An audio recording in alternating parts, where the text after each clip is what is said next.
بار اول که عاقد ازش پرسید وکیلم گفت بله، پیش چشم همه اهل قبیلم گفت بله.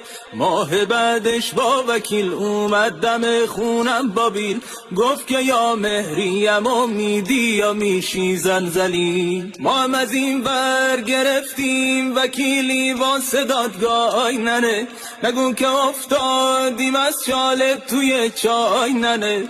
کلی پول از ما گرفت، 50 تا هم امضا گرفت، با ما یهو دعوا گرفت. شانس ما این وکیل بود آب زیر کای ننه، آی ننه آی ننه. طرف زن رو گرفت توی دادگاه جلو قاضی، منم بی دست و پا نمیدونستم باید چی بگم من. ای خدا دست به یکی کرده بود با اون وکیل، این وکیل زد زیر حرفش بی دلیل. مردینی بریش و سیبیل چشمتون رو واکنین وقتی که میگیرین وکیل. البته نیستم وکیلا اکثرا از این قبیل، جمله آخر رو هم گفتیم یهو دستگیر نشین.